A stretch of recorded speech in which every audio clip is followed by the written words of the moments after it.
You are muted, Charmaine. Take two. Let's Welcome, start welcome again.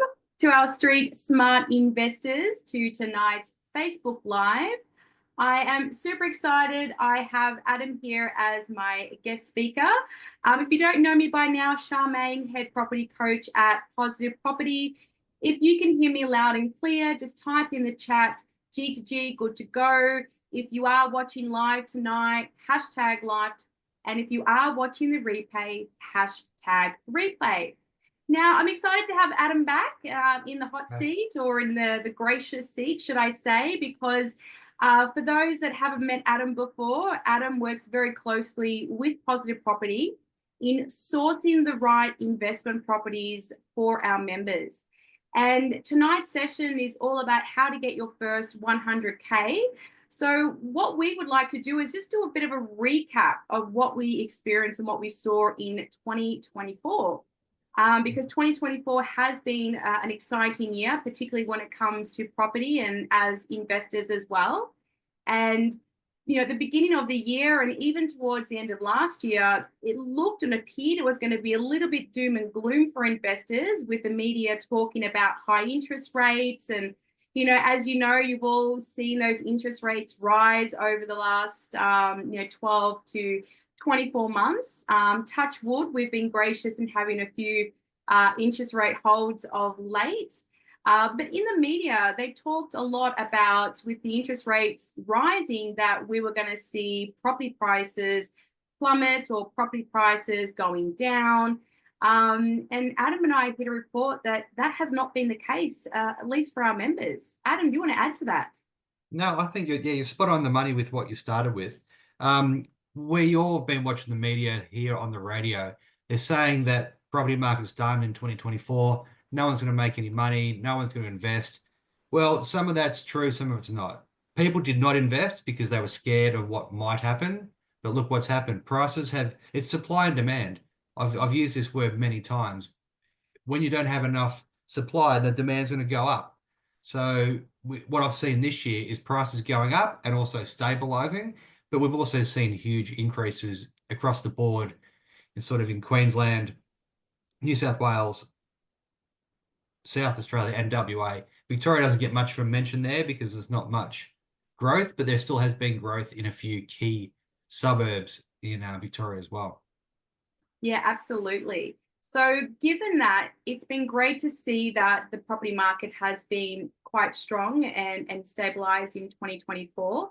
Mm. And obviously there was a little bit of scare with the media, which meant, as Adam said, a lot of your, novice investors or mum and dad investors, a lot of people, when they're investing in property, the one metric that they really focus on and they look at is the interest rate.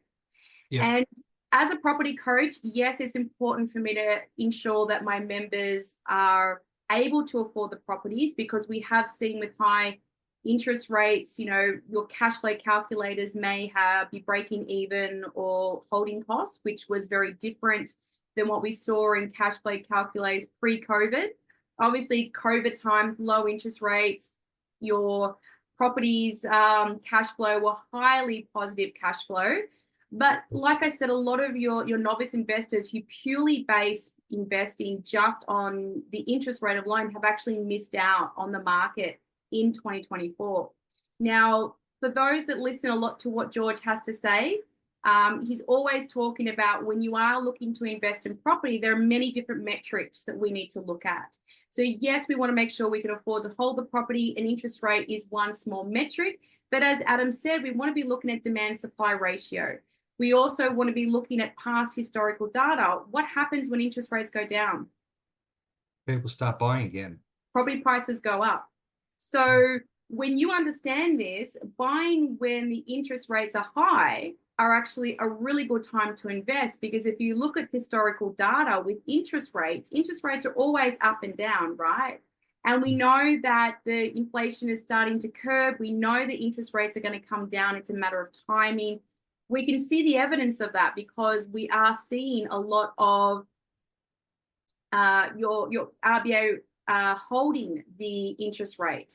Not to mention, George has mentioned in previous SHRPs as well with finance that some lenders are already starting to reduce their interest rates. So we're starting to get to that point where we're going to start to see a slow in interest rates. So for those that don't base their property investing on interest rates alone and are looking at demand supply ratio, they're working with strategies with positive property and listening to a lot of the content that George has been sharing and talking about, and have stuck it out and brought properties while the interest rates are high, are actually, like Adam said, going to be really well rewarded, because we've seen a lot of growth happen in 2024. And Adam, I'll let you share a little bit of what you've seen. Well, before I talk about the growth, I just want to go about the houses which were built back in 2022, 23, that this is new houses. In Australia-wide, we built about 173,000. In the year 23, 24, built 158,000. Over 1.2 million new dwellings, houses, over the next 5 years. So that works out to about 240,000 houses per year. If we're only building 158 or 173,000, it's just not going to be enough to cut it.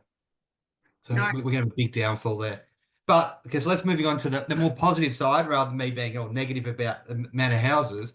So it's a good thing, because we know that we're in a housing crisis. So the more properties that our community are purchasing, our members are purchasing, you're actually doing Australians a service. Because not only do we need houses for people to buy and to live in, but also we've seen a housing crisis when it comes to your renters as well, not having enough properties in the market to actually rent. So just for example, some of the we're buying in the last sort of 12 to 18 months, 12 months in WA, they were buying over there for 459,000. These houses aren't built yet, so they're still under construction or about to start construction, and they got values of 650 upwards. So that's about 190,000 just for having, just having the balls of doing a house and land package, putting their money down, waiting for the land to register, waiting for the house to build. But they haven't really put that much money in. They might have put 10% down at max, and they've made a $200,000 upside. So that's just one example of WA. South Australia, clients there bought for 434, now worth good $200,000 upside just from putting their name down, waiting for some properties to come through. This client, I don't know who it is, or I do, but I can't say it. In Queensland, it's now worth 740, and the house has just been finished. So that's basically a $300,000 upside, just for buying a property in the last 12 months. So that if you can't tell me the property market has gone down, when I can give you examples in WA, South Australia, and Queensland, and there's pages of examples here. I just picked off a few of how much money is to be made out in the market. And what I can see happening in the future is once these interest rates drop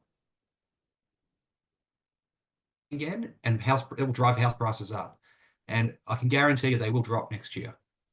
Absolutely. And that's because all your investors that purely invest based on interest rates only and only using that metric, they're all back in the market again.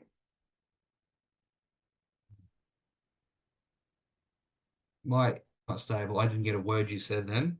I was just sharing that when interest rates go down, all your investors that base their buying purely on interest rates alone, they're all back in the market again. 100%. Yeah. Yep. And also the properties that they were out a little bit, say they might have been a $50 or $60 a week holding cost, that holding cost will come down and the property will be neutrally geared. That's what I'm looking forward to. So those members that have been true to the program and trust in the process, like it's going to be an exciting time when interest rates start coming down and you start getting neutrally geared or even possibly slightly positive. For when I've done cash flow calculators, I've noticed most members or most individuals need those interest rates to come down as low as about 5.5% to be breaking even.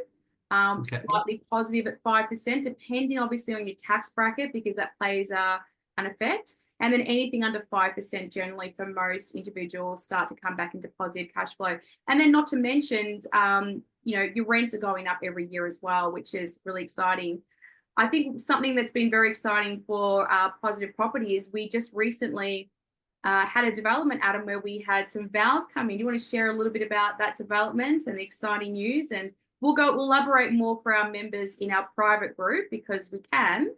But we had a great win with those ones. So it's basically, I've been in this industry for 23, 24 years, and I have never seen this happen. A property that a client bought, when did they buy? 12 months ago? Yeah, within the last 12 months. Within the last 12 months. Yeah, we've just ordered bank valuations this week, and we had a bank valuation come in at $100,000 more than the contract.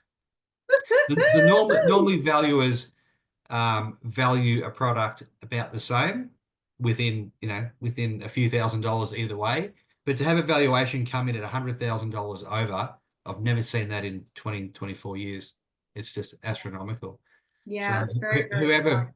bought in that suburb, which we'll talk about later, they've got instant equity coming their way, so they can reload and go again.